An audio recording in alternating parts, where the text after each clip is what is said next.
आपने 1000 बार स्कूल में नाम सुना होगा पार्ट्स ऑफ स्पीच, पढ़ा भी होगा, नाउन प्रोनाउन वर्ब एडवर्ब जो भी है, पढ़ा है ना? Yes, sir. हाँ, what is parts of speech that? क्या है पार्ट्स ऑफ स्पीच? शाबाश।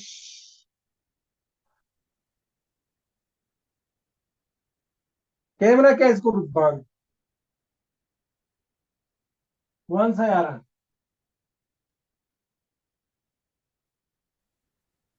What is parts of speech?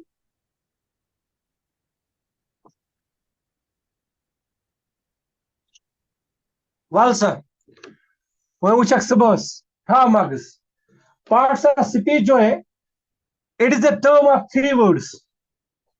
Parts of speech आपको स्कूल में पढ़ाया जाता है। हमें आज पार्ट्स ऑफ स्पीच पढ़ना है। पार्ट्स ऑफ स्पीच पहला है नाउन, नाउन की डेफिनेशन ये है, लेकिन पार्ट्स ऑफ स्पीच क्या है ये नहीं पढ़ाया जाता। ठीक है, तो यहां पे आप सीखोगे what is parts of speech.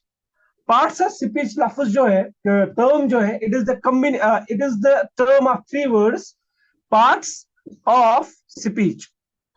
Parts लफ्ज जो है, it is derived from the word part, so it is the singular of part. Parts is plural, part is singular, and part is originated from the Latin word pars, p-a-r-s. R remains silent, so it is pass, which means some but not all of something. पहले हम इसको समझेंगे। सम थोड़ा, but not मगर नहीं, all of something किसी चीज का पूरा, किसी चीज का थोड़ा मगर पूरा नहीं। देखो मैं आपको एक एग्जांपल दूंगा। What is this?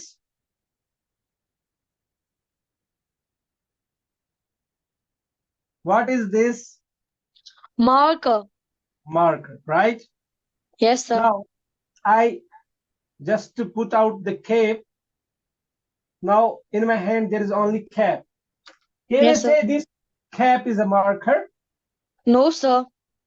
So what is this? Sir, this is a uh, cap. this is the part, this is part of the pen. This is the Marker. marker, right? Marker. Yes, sir. So this cap, it is some of the marker pen but not all of the marker pen, right? Yes, sir. ऐसे ही अगर मैं इस nib की बात करूंगा, क्या ये nib पूरा पेन है? No, sir. It is only nib, so this is part of this pen. अगर मैं दुकानदार के पास जाता हूं, मैं पेन खरीदता हूं, उसको 25 रुपए देता हूं, लेकिन जब मैं केप खोलता हूं मैं निब नहीं देखता हूं, क्या मैं पेन Yes. लूंगा? No, sir. क्या बोलूंगा दुकानदार से? सही, इसका एक पार्ट है ही नहीं। हाँ, ये पूरा कलम नहीं है। नहीं। तो क्या निब पूरा पेन है? नहीं, निब पेन No. का हिस्सा है ना। Yes. Part clear? Yes, sir. अब यहां पे है ऑफ। ऑफ ग्रामेटिकली प्रोपोजिशन है जो हमें आगे पढ़ना है, लेकिन यहां पे थोड़ा बहुत मैं आपको समझाऊंगा। प्रोपोजिशन, प्रोपोजिशन ऐसे वर्ड्स होते हैं जो अक्सर नाउन या प्रोनाउन से पहले आते हैं ताकि वो उस नाउन या प्रोनाउन को दूसरे पार्ट्स ऑफ स्पीच के साथ मिलाए। प्रीपोजिशन वो लफ्ज होता है जो नाउन या प्रोनाउन से पहले आता है, नाउन या प्रोनाउन से पहले आता है ताकि वो उस नाउन या प्रोनाउन को बाकी पार्ट्स ऑफ स्पीच के साथ मिलाए। यहां पे जो है स्पीच नाउन है, ये स्पीच को मिलाया जाता है पार्ट्स के साथ। किसके साथ? पार्ट्स के साथ। के साथ। क्या बात। अब ऑफ है प्रोपोजिशन जिसका लफ्जी माने है के, पार्ट्स का लफ्जी माने हो गया हिस्से, ऑफ का के। स्पीच, स्पीच जो है खुद ओल्ड फ्रेंच वर्ड है, अभी भी इंग्लिश में इस्तेमाल होता है। बहुत सारे ऐसे वर्ड्स है जो दूसरे लैंग्वेज के वर्ड से लेकिन अभी भी इंग्लिश में इस्तेमाल होते हैं, जैसे स्पीच है, जैसे न्यूटर है, जैसे पर्सोना है, हाँ एटसेट्रा एटसेट्रा। तो ऐसे ही स्पीच है, ये ओल्ड फ्रेंच वर्ड है जो अभी भी इंग्लिश में इस्तेमाल होता है, जिसका मतलब है समथिंग दैट इज स्पोकन। हाँ, कुछ ऐसा जो बोला जाए। हाँ, जिसको हम लफ्जी मायने में फिर कहते हैं बोल चाल। क्या कहते हैं? शाबाश, क्या कहते हैं? बोल चाल। जवाब साथ साथ दो, ऐसे मजा नहीं आता है चुप बैठने से। ठीक है, तो पार्ट्स ऑफ स्पीच का लफ्जी माना हुआ बोलचाल के हिस्से, जो आपको स्कूल में भी बताया जाता है। Parts of yes sir. Speech भी बोलचाल के हिस्से। लेकिन अब डेफिनेशन की ओर चलते हैं। पार्ट्स ऑफ स्पीच मतलब the classification of English words. The classification of English word. The classification, the class CLASSIFICHION, the the classification classification of English words on the basis of their function in a sentence is termed as parts of speech.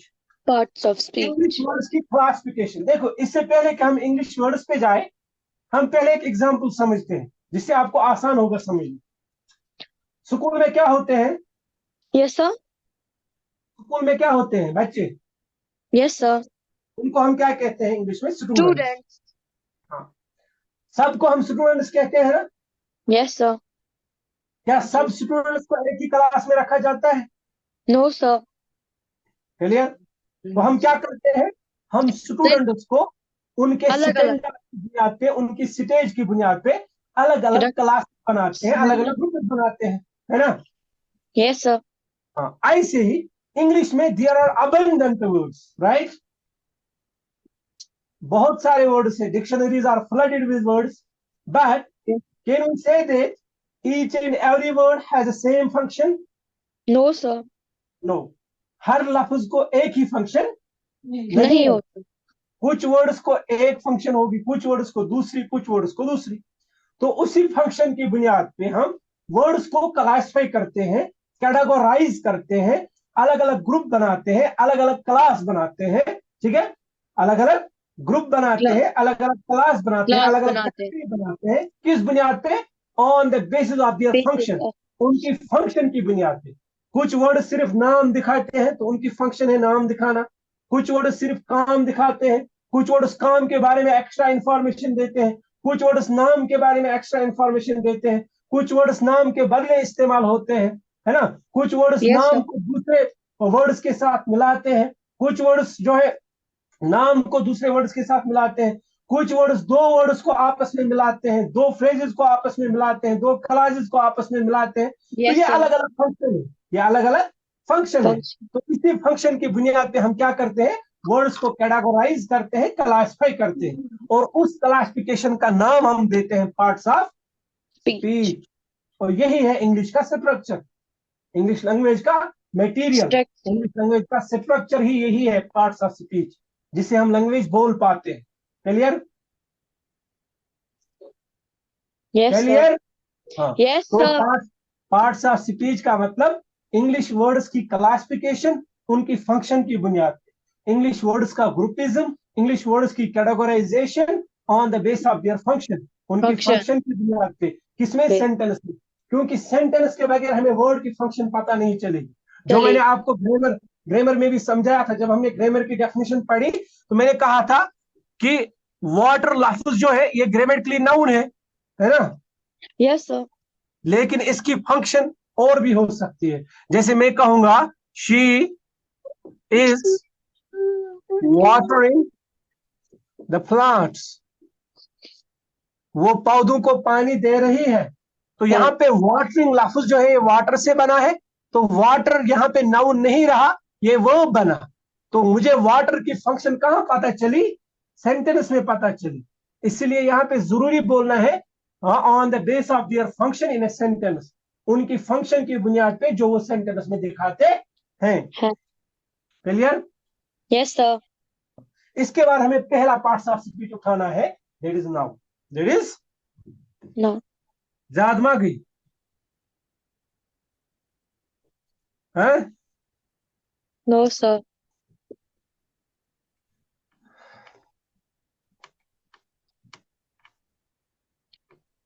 चलो ठीक है, noun पढ़ते हैं आज।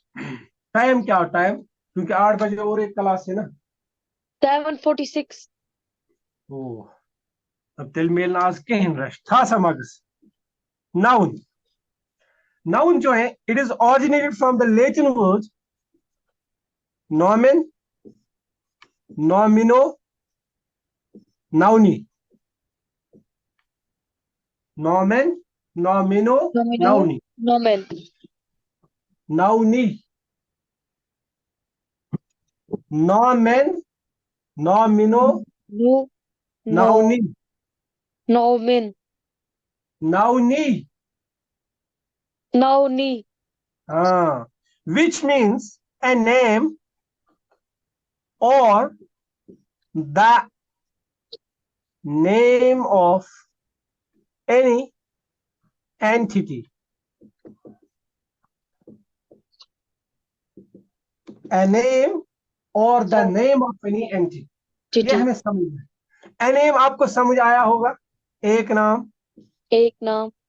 हाँ, ये लफ्जी माना है, क्योंकि मैंने आपको पहले ही दिन कहा टर्म जो होती है इसके दो फेज होते हैं, एक लफ्जी माना, दूसरा एक्सप्लेनेशन, डेफिनेशन। तो लफ्जी माना है ए नेम, एक नाम, या the name of any entity, the name of any And. Entity. तो इससे पहले कि हम नाउन समझे, पहले हम ये माना समझेंगे, the name of any entity, किसी भी जात का नाम। एंटिटी मीन्स जात, क्या? Zat. जात। अब what is entity, what is जात? Entity means whatsoever we talk about, whether that appears physically or not appears physically, जो कुछ या जिस किसी के बारे में हम बात करें, चाहे उसका वजूद फिजिकली हो या ना हो, क्या? शाबाश। Entity means whatsoever we talk about, About. whether that appears physically or not appears Not physically, physically. जो कुछ या जिस किसी, whatsoever मीन्स जो कुछ या जिस किसी के बारे में हम बात करें, कर रहे चाहे हैं. उसका वजूद फिजिकली हो या ना हो। No. मेन चीज है हमारा बात करना। जैसे हम एंजल्स के बारे में बात करते हैं, have we ever seen angels? No, sir. हम जन्नत जहन्नम के बारे में बात करते हैं, have we ever seen? No, sir. हम सॉल के बारे में बात करते हैं, रूह के बारे में, have we ever seen? No, sir. हम पेन के बारे में बात करते हैं, have we ever seen? No, sir. हम खूबसूरती के बारे में बात करते हैं, have we ever seen? Sir, खूबसूरती. हाँ, Sir, खूबसूरती देखी. देखी जाती है, खूबसूरती महसूस की जाती है। Yes, sir. हाँ, हम हार्डनेस, किसी चीज का सख्त होना, ये फील करते हैं, देखते नहीं है। नहीं है. समझा? Yes, sir. किसी चीज का नरम होना हम फील करते हैं, देखते नहीं है। Yes, sir. तो ये सब जो है, we talk about this but we don't see. हाँ, See. There is no physical appearance, इनकी कोई फिजिकल अपीयरेंस नहीं है। नहीं. ठीक है, देखो Yes, आपको ब्यूटी पे आपको शक हुआ, क्या हम किसी की ब्यूटी को टच कर सकते हैं? No, sir. हाथ में रख के दिखा सकते हैं दूसरे को, No, sir. फील करा सकते हैं, है ना? Yes, sir. हाँ, तो ये कुछ एंटिटीज है जो फिजिकली अपियर नहीं होती है, और कुछ एंटिटीज है जो फिजिकली अपियर है। उसमें से हम हैं, हाँ, हमारे आसपास जितने भी चीजें हैं, हाँ, तो ये Flowers. सब क्या है? हाँ, तो व्हाट्स योर वी, मेन चीज है what's your we talk about, जो कुछ है जिस किसी के बारे में हम बात करें, फिर उसका वजूद फिजिकली हो या ना हो, उन सब को हम एंटिटीज कहते हैं। क्या कहते हैं? Entities. इसमें हम दूसरा भी कह सकते हैं, whatsoever comes in this universe, that is above the sky, below the sky, above the earth, below the earth, whatsoever comes in this universe, including universe, that all are called entities. That all are called entities. Entities. And the words or group of words denoting the name of any entity, एक लफ्ज या एक से ज्यादा अल्फाज जो किसी भी जात का नाम डिनोट करें, क्या? A word किसी भी. और ग्रुप ऑफ वर्ड्स, एक लफ्ज, क्योंकि नाम एक से ज्यादा लफ्ज भी हो सकता है, एक ही लफ्ज भी हो सकता है। Yes, जैसे sir. मेरा नाम आदिल खालिद खान, तो 3 वर्ड्स का जो है मेरा नाम है, तो it is a group of words, it's a group of words. So I can say a name, a noun is a word or group of words denoting the name of any entity, whether that appears physically or not appears physically, but we talk about that. Noun जो है एक लफ्ज हो सकता है, एक से ज्यादा लफ्ज भी हो सकते हैं, जो किसी भी जात का नाम डिनोट करे, चाहे उनका वजूद फिजिकली हो या ना हो, नो वो। लेकिन हम उनके बारे में बात करते हो, हम उनके हाँ बारे में यस सर। बात बात करते हो। करते हैं। उन लफ्ज को या उन लफ्जों को हम कहेंगे नाउन। क्या कहेंगे? नाउन। तो नाउन एक लफ्ज या एक से ज्यादा लफ्ज ज्यादा जो लफ्ज किसी भी जात का नाम डिनोट करे, करे, किसी भी चाहे वो फिजिकली हो डिनोट या ना करे, फिजिकल। चाहे उसकी फिजिकल अपीयरेंस हो या ना हो, लेकिन हम उसके बारे में बात करते कर हैं। रहे हैं। क्लियर? Yes sir. अच्छे से यस सर। रिपीट तो नहीं करना है। No sir. इसके बाद आप स्कूल में पढ़ते हो there are 5 kinds of noun, लेकिन हम पढ़ाते हैं there are 2 kinds of noun. कितने? 2 kinds of noun. 2 kinds of noun on the basis of sense. 2 kinds of noun. On the basis देखिए of नाउन की sense. बहुत सारी किस्में हैं। On the base of number, on the base of gender. So on the base of sense आपको school में 5 पढ़ाए जाते हैं, लेकिन हम पहले 2 पढ़ेंगे, फिर आगे इनके किस्में हैं वो पढ़ेंगे। 2 काइंड्स ऑफ नाउन क्या क्या है? एक है कंक्रीट नाउन और दूसरा है एब्स्ट्रैक्ट नाउन। क्या? Concrete noun or concrete noun और दूसरा है एब्स्ट्रैक्ट नाउन। abstract noun. ठीक है? Yes sir. इन पर इंशाल्लाह कागा, क्योंकि मुझे 8 बजे और एक क्लास है, थोड़ा बहुत मैं रेस्ट भी करूंगा। ठीक है? Okay sir. हाँ। मैं पर याद अगर मैं चिया तक कहूँ तो मैं या सुबह सुबह तक मुझे Yeah. मैसेज करना। ठीक है?